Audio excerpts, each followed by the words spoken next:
Salam sejahtera, salam sehat untuk kita semua. Teman-teman semua, seperti yang tadi kita saksikan, alhamdulillah di hari yang ke-53 ya dok ya, David berada di Rumah Sakit Mayapada. Kondisinya sudah jauh lebih baik dan berdasarkan rujukan dari dokter, hari ini David sudah bisa meninggalkan Rumah Sakit Mayapada. Nanti dokter akan menjelaskan bagaimana sebenarnya kondisi kesehatan David, perkembangan apa saja yang sudah berhasil dilakukan oleh tim Rumah Sakit Mayapada, dan kemudian nanti ada sambutan dari keluarga David Ozora. Kepada Paman Rustam Matala kami persilakan. Baik, terima kasih. Yang pertama kami dari pihak keluarga tentu terus berterima kasih dan mengucapkan syukur kepada pihak rumah sakit, tim dokter yang ada sampai dengan hari ini David dirujuk untuk sudah bisa perawatan di rumah. Itu tim dokter sudah bekerja secara maksimal dan luar biasa itu dari kami pihak keluarga. Kemudian yang kedua, kami juga berterima kasih kepada semua pihak di luar, dari sahabat-sahabat di transfer, dari para alumni PL, kemudian masyarakat luas yang sampai hari ini selalu memberikan supportnya atas penyembuhannya David. Kemudian saya juga mewakili keluarga minta maaf karena memang ayah David sendiri memang karena masih terus menemani David, jadi diwakili oleh saya. Itu aja. Terima kasih. Selanjutnya dari Dokter Tatang yang akan menjelaskan kondisi David. Seingat kami ada 10 orang ya dok ya, yang selalu mengontrol dan mengawasi perkembangan kesehatannya David. Silakan dokter.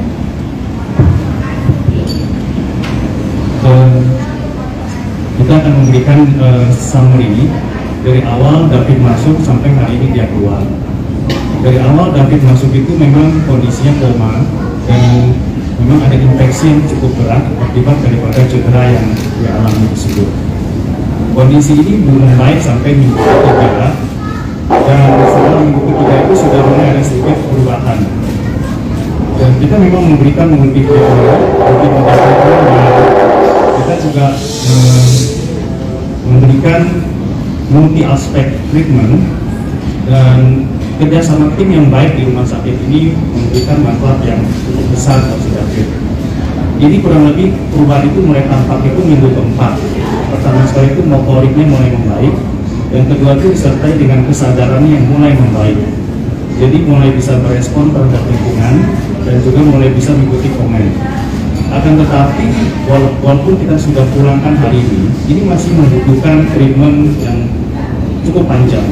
Karena dari sisi kognisi atau pikirannya itu masih membutuhkan latihan dan masih membutuhkan pemulihan. Dan motoriknya pun, motorik halusnya masih belum sepenuhnya membaik. Jadi ini memang masih membutuhkan treatment yang agak cukup panjang sehingga dia masih bisa pulih. Nah, jadi kita pulangkan hari ini itu karena dari segi motorik ini jauh lebih membaik, kognisinya juga membaik walaupun belum 100% mendekati normal, tetapi ini sudah jauh membaik dibanding kondisi awal itu koma. Nah, yang berikutnya itu dia sudah bisa melakukan aktivitas sehari-hari seperti makan, minum, lebih kayak sehari-hari seperti main handphone sudah mulai bisa. Tetapi dari sisi kognisi masih membutuhkan treatment yang masih cukup jangka waktu panjang sehingga dia bisa pulih seperti sebelum kena trauma. Kurang lebih sampai itu.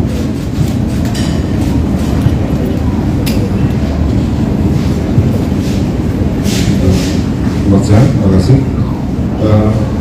Secara umum yang disampaikan semua sudah disampaikan oleh Dr. Irina Tatang. Walaupun hari ini Mas David sudah diperbolehkan pulang, tapi tim dan polda sepakat bahwa Mas David ini belum sepenuhnya pulih total dan masih jauh, masih banyak tugas PR yang kita perlukan. Kita kerjasama untuk membantu Mas David menjalani proses-proses pemulihannya. Hari ini walaupun sudah diperbolehkan pulang, tapi tetap tim rumah sakit akan memberikan pemantauan observasi berkala dan terus bekerja sama dengan keluarga. Tim sepakat bahwa Mas David ini sudah melewati masa akut, melewati masa kritis, dan sekarang ini memasuki fase yang selanjutnya, yaitu fase pemulihan. Jeremy dan tim semua sepakat bahwa David membutuhkan lingkungan yang lebih natural, lingkungan yang lebih dekat dengan keluarga, sehingga dengan ada observasi yang tetap terjalin, David diizinkan oleh tim yang merawat tadi ini untuk pulang.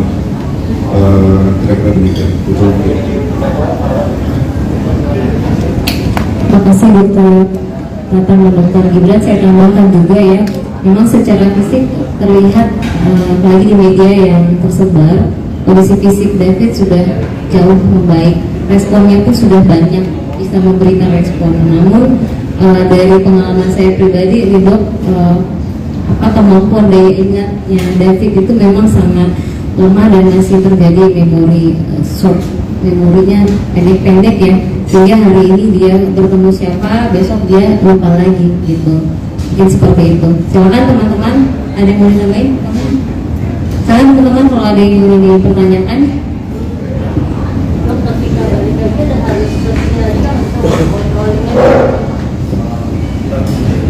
Dia masih akan menjalani proses fisioterapi berkala.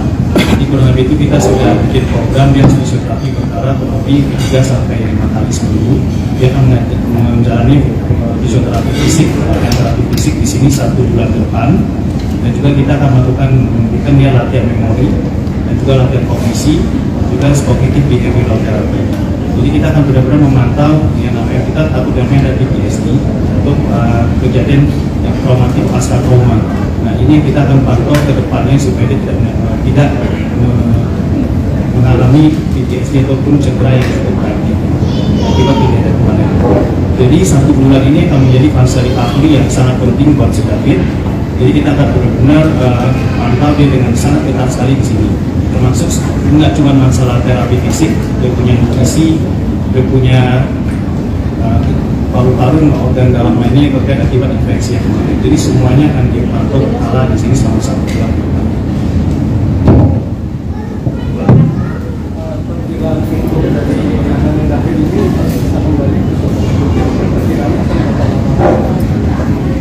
Ini pertanyaan cukup bagus, tapi susah dijawab. Karena ini kondisi ini akan berbeda tiap orang sih. Jadi ada yang cepat, ada yang lambat. Memang secara kita lihat dalam waktu 50 hari ini cukup pemulihan, progres cukup signifikan dan progres cukup drastis. Tetapi biasanya untuk ke motorik halus, untuk kognisi yang tersisa, itu memang bisa membutuhkan waktu sampai berbulan-bulan bahkan bertahun-tahun. Nah ini sekarang tinggal melihat daripada kondisi otaknya sampai seberapa banyak bisa pulih. Untungnya David ini masih muda, maka recovery-nya jauh lebih cepat dibandingkan orang yang lebih tua. Tetapi bagaimanapun juga ini waktu apapun kondisinya koma. Jadi memang ini membutuhkan waktu sedikit lebih kurang dibanding kondisi yang lebih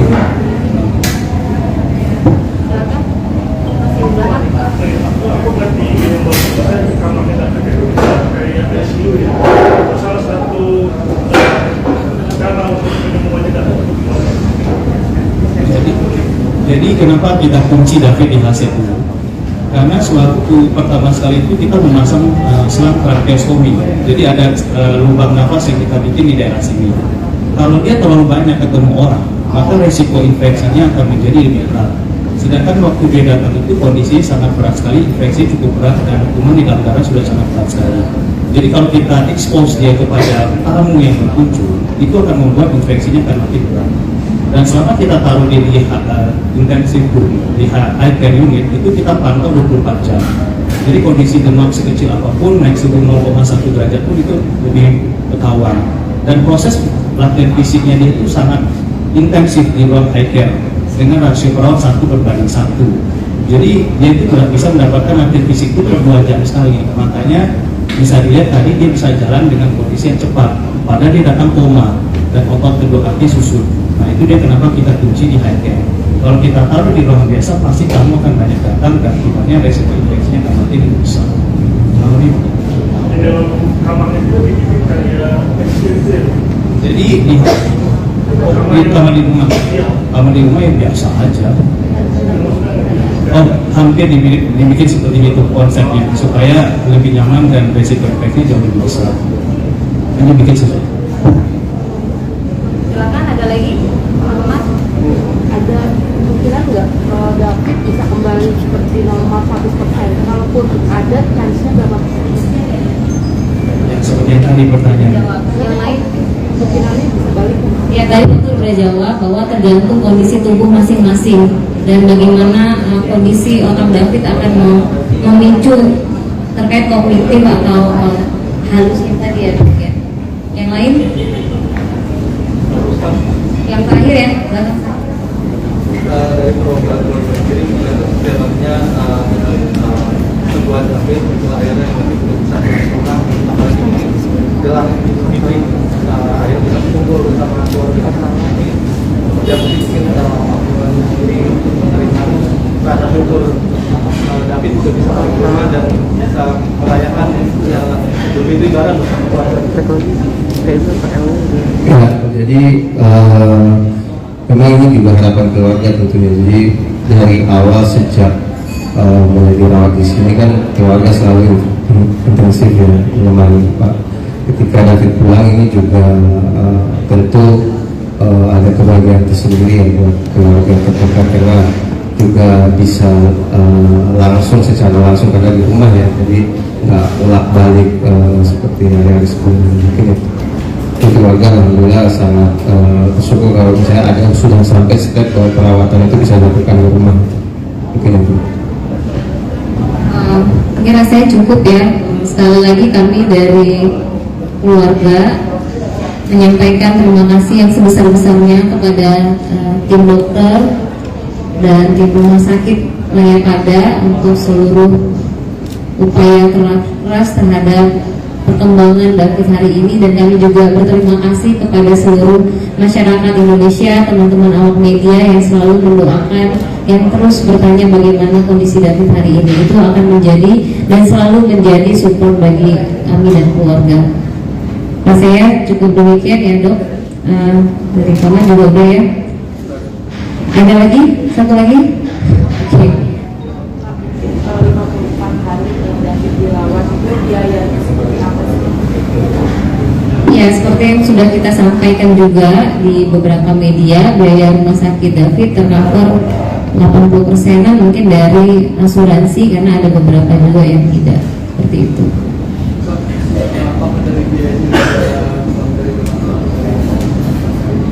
Sejauh ini 80% dari asuransi, sisanya dari keluarga, kolega, ya, seperti itu aja. Nggak ada kita membuka donatur sampai detik ini dari keluarga, belum ada. Itu menghabiskan biaya berapa?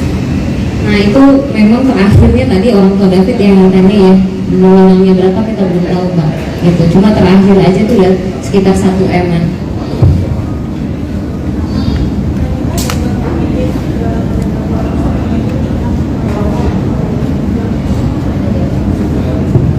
Kalau melihat daripada gambaran MRI dari awal dan cedera dari awal, kalau kita lihat dari gambaran awal di rakam dan gambaran MRI-nya yang menunjukkan dia diffuse axonal injury grade 2, pasti ada gangguan kognisi. Tapi sampai sejauh mana kognisi ini akan membaik, kita memang masih butuh waktu berbulan-bulan ke depan untuk melihat progresnya. Yang pasti ada. Bagaimanapun juga ibaratnya luka, ada bekas luka, sama halnya dengan cedera kemarin pasti ada bekas luka. Cuman bagaimana dia bisa meminimalisir itu nanti tergantung daripada proses rehab yang tadi di beberapa bulan.